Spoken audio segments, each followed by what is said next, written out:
News, ಇದು ನಿಮ್ಮ ಧ್ವನಿ. ನಮಸ್ಕಾರ. ಎಸ್ ನ್ಯೂಸ್ಗೆ ಸ್ವಾಗತ. ನಾನು ಎಸ್ ದೇವೇಂದ್ರಗೌಡ. ಇಂದಿನ ಮುಖ್ಯಾಂಶಗಳು. ಹಿಂಗಾರು ಜೋಳ ನೋಂದಣಿ ಪ್ರಕ್ರಿಯೆ ವಿಳಂಬ, ಕೊಟ್ನೆಕಲ್ ಬಳಿ ರೈತರಿಂದ ಬೃಹತ್ ಪ್ರತಿಭಟನೆ. ಕೆರೆ ಹೂಳೆತ್ತುವ ಕಾಮಗಾರಿಗೆ ಭೇಟಿ ನೀಡಿದ ಕಾರ್ಯನಿರ್ವಾಹಕ ಅಧಿಕಾರಿ ಹಾಗೂ ಸಹಾಯಕ ನಿರ್ದೇಶಕರು. ಹಿಂಗಾರು ಜೋಳ ನೋಂದಣಿ ಪ್ರಕ್ರಿಯೆ ಆರಂಭಿಸಲು ಸಚಿವರಿಗೆ ಎಂಎಲ್ಸಿ ಬಸನಗೌಡ ಬಾದರ್ಲಿ ಒತ್ತಾಯ. ನಾಳೆ ರಾಯಚೂರಿನಲ್ಲಿ ಬಿಜೆಪಿ ಜನಾಕ್ರೋಶ ಜಾಥಾ. ಕೆ ಕರಿಯಪ್ಪ. ಅನುಭವ ಮಂಟಪ ಬಸವಾದಿ ಶರಣರ ವೈಭವ 2025 ಜಾಥಾಕ್ಕೆ ಸ್ವಾಗತ ಕೋರಿದ ಬಸವ ಬಳಗ. ವಾರ್ತೆಗಳ ವಿವರ. ಹಿಂಗಾರಿ ಜೋಳ ನೋಂದಣಿ ಪ್ರಕ್ರಿಯೆ ವಿಳಂಬ. ಮಾನ್ವಿ ತಾಲೂಕಿನ ಕೊಟ್ನೇಕಲ್ ಹತ್ತಿರ ಬಾಗಲವಾಡ ಕ್ರಾಸ್ ಬಳಿ ರೈತರಿದ್ದ ರಸ್ತೆ ತಡೆ ಚಳುವಳಿ. ಜೋಳ ನೋಂದಣಿ ಪ್ರಕ್ರಿಯೆ ಈ ಕೂಡಲೇ ಪ್ರಾರಂಭಿಸಬೇಕು, ಇಲ್ಲದಿದ್ದರೆ ಮುಂದಿನ ದಿನಗಳಲ್ಲಿ ಈ ಹೋರಾಟ ಬೇರೆ ಸ್ವರೂಪ ಪಡೆದುಕೊಳ್ಳುತ್ತದೆ ಎಂದು ಕರ್ನಾಟಕ ರಾಜ್ಯ ರೈತ ಸಂಘದ ಪ್ರಧಾನ ಕಾರ್ಯದರ್ಶಿ ಅಮೀನ್ ಪಾಷಾ ದೇದ್ಗಿ ಹೇಳಿದರು. ಈಗಾಗಲೇ ಏಪ್ರಿಲ್ 15ರಂದು ನೋಂದಣಿ ಪ್ರಕ್ರಿಯೆ ವಿಷಯವಾಗಿ ಹೋರಾಟ ನಡೆಸಿ ಸಿಂಧನೂರು ತಹಶೀಲ್ದಾರರಿಗೆ ಮನವಿ ಪತ್ರ ಸಲ್ಲಿಸಿದರೂ ಕೂಡ ತಾತ್ಕಾಲಿಕ ಒಪ್ಪಿಗೆ ಕೊಟ್ಟು ರೈತರಿಗೆ ಅನ್ಯಾಯ ಮಾಡುತ್ತಿದ್ದಾರೆ. ತಕ್ಷಣವೇ ನೋಂದಣಿ ಪ್ರಕ್ರಿಯೆ ಪ್ರಾರಂಭಿಸಿ ಖರೀದಿ ಮಾಡದೇ ಇದ್ದರೆ ಮುಂದಿನ ದಿನಗಳಲ್ಲಿ ರೈತರು ಬೆಳೆದ ಜೋಳದ ಚೀಲಗಳನ್ನು ಜಿಲ್ಲೆಯ ತಾಲೂಕು ತಹಶೀಲ್ದಾರ್ ಕಚೇರಿಗೆ ತಂದು ಹಾಕಲು ರೈತರು ತೀರ್ಮಾನಿಸಿದ್ದಾರೆ ಎಂದು ಎಚ್ಚರಿಕೆ ನೀಡಿ ಮಾನ್ವಿ ತಹಶೀಲ್ದಾರರಿಗೆ ಮನವಿ ಸಲ್ಲಿಸಿದರು. ಮಾನ್ವಿ ಮತ್ತು ಸಿರುವಾರ್ ಸಿಪಿಐ ನೇತೃತ್ವದಲ್ಲಿ ಪೊಲೀಸರು ಸ್ಥಳದಲ್ಲಿದ್ದು ಸೂಕ್ತ ಬಂದೋಬಸ್ತ್ ಒದಗಿಸಿದ್ದರು. ಈ ಸಂದರ್ಭದಲ್ಲಿ ಬಸವರಾಜ್ ಹಂಚಿನಾಳ್, ಚನ್ನನಗೌಡ ಬನ್ನಿಗನೂರು, ಬಸವರಾಜ್ ನಾಯಕ್, ವೀರೇಶ್ ನಾಯಕ್ ಕೊಟ್ನೆಕಲ್, ಮುಲ್ಗಯ್ಯ ತಿಮ್ಮಾಪುರ, ವಳೆಯಪ್ಪ, ವಿಜಯ, ಚಾಂದ್ ಪಾಷಾ, ಅಯ್ಯನಗೌಡ ತಡ್ಕಲ್ ಸೇರಿದಂತೆ ಸಾವಿರಾರು ರೈತರು ಪ್ರತಿಭಟನೆಯಲ್ಲಿ ಪಾಲ್ಗೊಂಡಿದ್ದರು.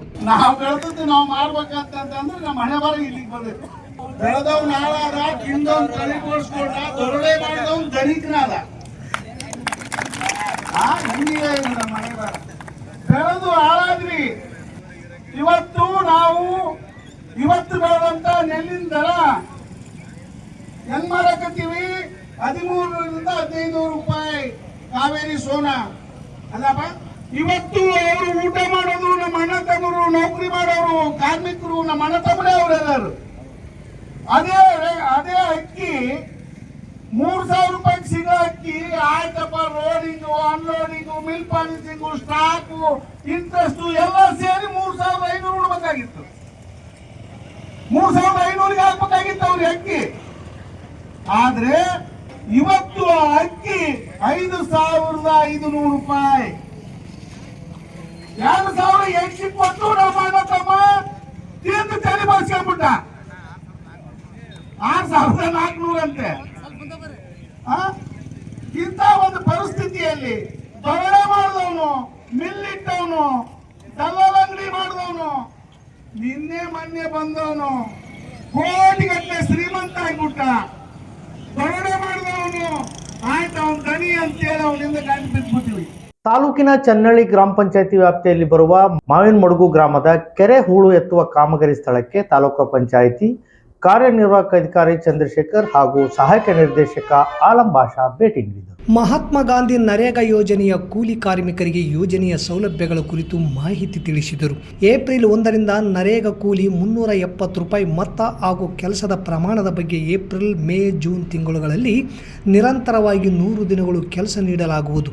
ಸರ್ಕಾರದ ಆದೇಶದಂತೆ ಏಪ್ರಿಲ್ ಮತ್ತು ಮೇ ತಿಂಗಳಲ್ಲಿ 30% ರಿಯಾಯಿತಿ ಬಗ್ಗೆ ಮಾಹಿತಿಯನ್ನು ಕೂಲಿಕಾರರಿಗೆ ತಿಳಿಸಿ NMMS ಹಾಜರಾತಿಯನ್ನು ಪರಿಶೀಲನೆ ಮಾಡಿದರು. ಪೂರ್ಣ ಪ್ರಮಾಣದ ಕೂಲಿ ಮೊತ್ತ ಸಿಗಬೇಕಾದರೆ ಅಳತೆ ಪ್ರಕಾರ ಕೆಲಸ ಮಾಡಿ 370 ರೂಪಾಯಿ ಕೂಲಿ ಸಿಗುತ್ತದೆ. ಕಾಮಗಾರಿ ಸ್ಥಳದಲ್ಲಿ ಕುಡಿಯುವ ನೀರು, ಪ್ರಥಮ ಚಿಕಿತ್ಸೆ ಪೆಟ್ಟಿಗೆ ಹಾಗೂ ನೆರಳಿನ ವ್ಯವಸ್ಥೆ ಮಾಡಲು ಪಂಚಾಯತ್ ಅಭಿವೃದ್ಧಿ ಅಧಿಕಾರಿಗೆ ಸೂಚಿಸಿದರು. ಈ ಸಂದರ್ಭದಲ್ಲಿ PDO ಚನ್ನಬಸವ, ತಾಂತ್ರಿಕ ಸಂಯೋಜಕ ಹಾಗೂ ಮೈಬೂಬ್ IEC ಸಂಯೋಜಕರು, ಥಾಮಸ್ ಸಹಾಯಕರು, ವಿರೂಪಾಕ್ಷ ರೆಡ್ಡಿ, BFT ಹಾಗೂ ಕಾಯಕ ಬಂಧುಗಳು, ಕೂಲಿ ಕಾರ್ಮಿಕರು ಹಾಜರಿದ್ದರು. ರೈತರು ಈಗಾಗಲೇ ಹಿಂಗಾರಿ ಜೋಳ ಬೆಳೆದು ಕಟಾವು ಮಾಡಿ 3-4 ತಿಂಗಳು ಕಳೆದು ಹೋಗಿವೆ. ಇನ್ನೂ ಕೂಡ ಹಿಂಗಾರು ಹಂಗಾಮಿನ ಜೋಳ ನೋಂದಣಿ ಪ್ರಕ್ರಿಯೆ ಆರಂಭವಾಗಿಲ್ಲ. ಇದು ವಿಳಂಬವಾಗುತ್ತಿರುವುದು ಕುರಿತು ಆಹಾರ ಇಲಾಖೆ ಸಚಿವರಾದ KH ಮುನಿಯಪ್ಪ ಅವರಿಗೆ ಈ ಕೂಡಲೇ ರಾಯಚೂರು ಜಿಲ್ಲೆಗೆ ಹೆಚ್ಚಿನ ಟಾರ್ಗೆಟ್ ನೀಡಿ ನೋಂದಣಿ ಹಾಗೂ ಖರೀದಿ ಪ್ರಕ್ರಿಯೆಯನ್ನು ಪ್ರಾರಂಭಿಸುವಂತೆ MLC ಬಸನಗೌಡ ಬಾದರ್ಲಿ ಒತ್ತಾಯಿಸಿದರು. ಬೆಂಗಳೂರಿನ ತಮ್ಮ ಕಚೇರಿಯಲ್ಲಿ ಅಧಿಕಾರಿಗಳ ಜೊತೆ ಸಭೆ ನಡೆಸಿದ ಸಚಿವರು ಶೀಘ್ರವೇ ಹಿಂಗಾರು ಜೋಳ ನೋಂದಣಿ ಪ್ರಕ್ರಿಯೆಗೆ ಸೂಕ್ತವಾದ ಕ್ರಮ ಕೈಗೊಳ್ಳಲು ಅಧಿಕಾರಿಗಳಿಗೆ ಖಡಕ್ ಸೂಚನೆ ನೀಡಿದರು. ಇದೇ ವೇಳೆ ಸಚಿವರಾದ ಜಮೀರ್ ಅಹಮದ್ ಖಾನ್, ಮುಖ್ಯ ಕಾರ್ಯದರ್ಶಿಗಳು, ಆಯುಕ್ತರು, ಆಹಾರ ಇಲಾಖೆ ಹಾಗೂ ಇತರೆ ಸಂಬಂಧಿಸಿದ ಅಧಿಕಾರಿಗಳು ಹಾಗೂ ರೈತ ಮುಖಂಡರು ಉಪಸ್ಥಿತರಿದ್ದರು. ಒಳ್ಳೆ ಹಿಂಗಾರು ಬೆಳೆ ಜೋಳ ಬೆಳೀತಾ ಇದ್ದೀರಿ. ಈಗ ನಾವು ಕರ್ನಾಟಕ ಸರ್ಕಾರ ಮಾನ್ಯ ಮುಖ್ಯಮಂತ್ರಿಗಳು ಮತ್ತು ಉಪಮುಖ್ಯಮಂತ್ರಿಗಳು ಕೂಡ ನಮಗೆ ಸಲಹೆ ಮಾಡಿದ್ದಾರೆ. ನಾನು ಚಲುವರಾಯಸ್ವಾಮಿ ಈ ಕಮಿಟಿಯ ಅಧ್ಯಕ್ಷರಿದ್ದಾರೆ, ಶಿವಾನಂದ ಪಾಟೀಲ್ ಇದ್ದಾರೆ, ರಾಜಣ್ಣ ಇದ್ದಾರೆ, HK ಪಾಟೀಲ್ ಇದ್ದಾರೆ. ನಾವೊಂದು ನಿರ್ಣಯವನ್ನು ಮಾಡಿದ್ದೇವೆ. ಹಿಂಗಾರಲ್ಲಿ 1,00,000 ಮೆಟ್ರಿಕ್ ಟನ್ನನ್ನು ಜೋಳವನ್ನು ನಾವು ಖರೀದಿಸಬೇಕು, ಪ್ರೊಕ್ಯೂರ್ಮೆಂಟ್ ಮಾಡಬೇಕು ಅಂತ ನಿರ್ಣಯ ಮಾಡಿ ಇನ್ನು 2 ದಿನದಲ್ಲಿ ಆ ಪ್ರೊಕ್ಯೂರ್ಮೆಂಟ್ಗೆ ರಿಜಿಸ್ಟ್ರೇಷನ್ ಮತ್ತೆ ಶುರುವಾಗ್ತದೆ. ಹಿಂದೆ ಇಲ್ಲಿವರೆಗೂ ಕೂಡ ಮೊದಲಿದ್ದ 1,00,000 ಮೆಟ್ರಿಕ್ ಟನ್ಗಾಯಿತು.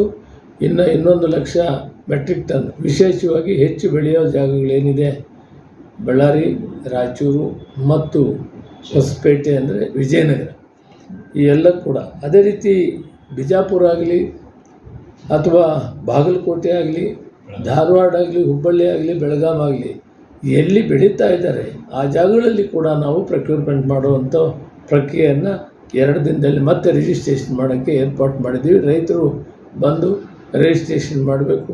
ಇನ್ನು 1,00,000 ಮೆಟ್ರಿಕ್ ಟನ್ ಕೂಡ ನಾವು ಸಂಗ್ರಹಿಸಿ ಅದಕ್ಕೆ ಏನು ಇವತ್ತು ಕಾನೂನುಬದ್ಧವಾಗಿ ಕೊಡುವಂಥ ರೇಟನ್ನು ಕೊಡ್ತೇವೆ.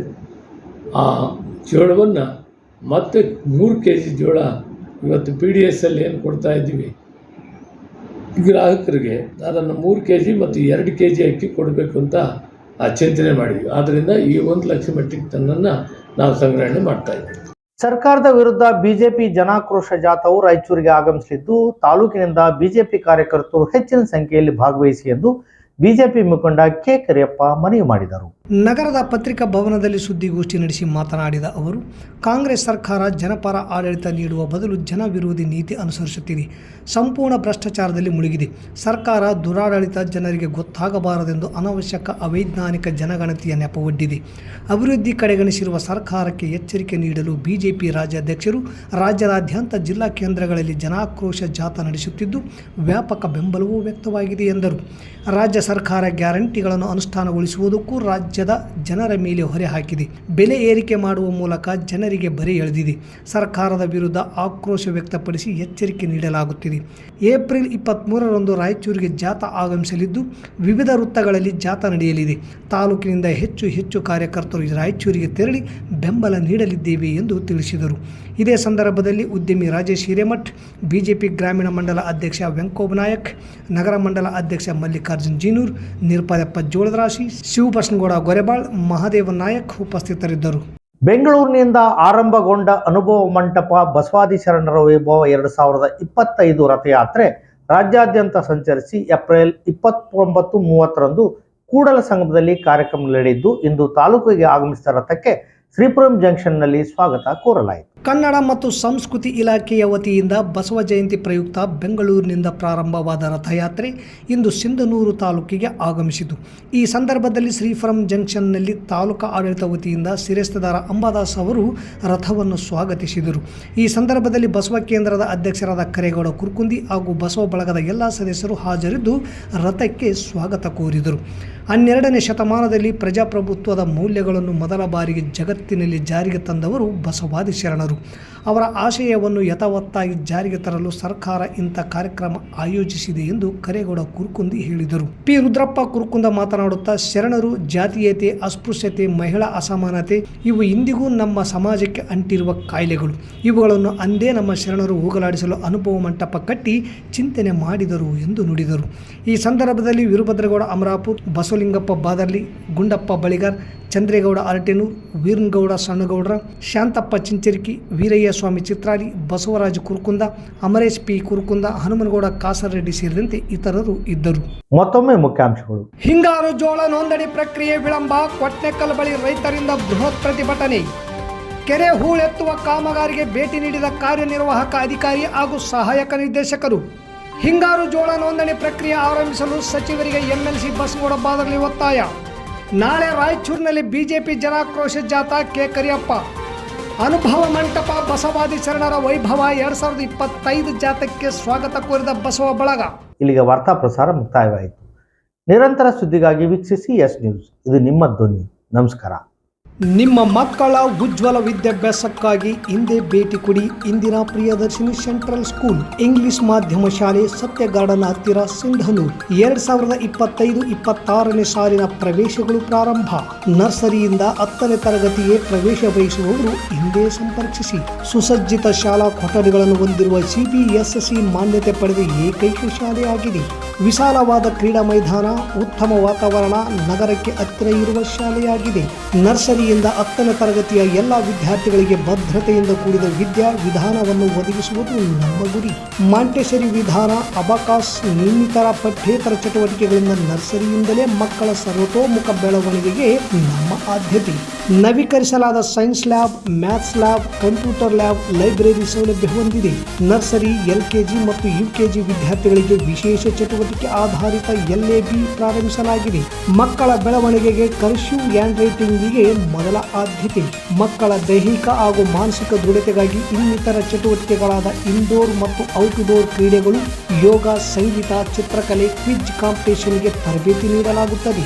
ಉತ್ತಮ ಸ್ನಾತಕೋತ್ತರ ತರಬೇತಿ ಪಡೆದ ಶಿಕ್ಷಕರಿಂದ ಥಿಯರಿ ಮತ್ತು ಪ್ರಾಕ್ಟಿಕಲ್ ವಿಷಯಗಳ ಬೋಧನೆಯಿಂದ ಸತತವಾಗಿ 16 ವರ್ಷಗಳಿಂದ 10ನೇ ತರಗತಿಯಲ್ಲಿ ಜಿಲ್ಲಾ ಮಟ್ಟ ಹಾಗೂ ತಾಲೂಕು ಮಟ್ಟದಲ್ಲಿ ಅತ್ಯುತ್ತಮ ಫಲಿತಾಂಶ ನಮ್ಮದಾಗಿದೆ. ಸೈನ್ಸ್ ಎಕ್ಸಿಬಿಷನ್ಗಾಗಿ ಬಯೋ ರಂಗೋಲಿಯ ಕೌಶಲ್ಯ ನಮ್ಮ ವಿದ್ಯಾರ್ಥಿಗಳ ಕೌಶಲ್ಯಕ್ಕೆ ಉದಾಹರಣೆಯಾಗಿದೆ. ನಿಮ್ಮ ಮಕ್ಕಳ ಸುಂದರವಾದ ಭವಿಷ್ಯ ನಿಮ್ಮ ಕನಸಾದರೆ ಅದನ್ನು ನನಸಾಗಿಸುವುದು ನಮ್ಮ ಶಾಲೆಯ ಅಂತಿಮ ಗುರಿ. ನೈತಿಕ ಮತ್ತು ಮಾದರಿ ಆಧಾರಿತ ಶಿಕ್ಷಣಕ್ಕೆ ಮೊದಲ ಆದ್ಯತೆ ನೀಡುತ್ತಿದ್ದೇವೆ. ವಿಜ್ಞಾನ ಪ್ರದರ್ಶನ, ಚಂದ್ರಯಾನ 3, ಸಾವಯವ ಕೃಷಿ ವಿಧಾನಗಳು ಸಹ ವಿಶೇಷ ಪ್ರಯೋಗಗಳನ್ನು ನಮ್ಮ ವಿದ್ಯಾರ್ಥಿಗಳು ಮಾಡುತ್ತಿದ್ದಾರೆ. ಹೆಚ್ಚಿನ ಮಾಹಿತಿಗಾಗಿ Indira Priyadarshini central school English ಮಾಧ್ಯಮ ಶಾಲೆ ಸತ್ಯ ಗಾರ್ಡನ್ ಹತ್ತಿರ ಸಿಂಧನೂರು. ಮೊಬೈಲ್ ನಂಬರ್ 9845957019 ಹಿಂದೆ ಸಂಪರ್ಕಿಸಿ.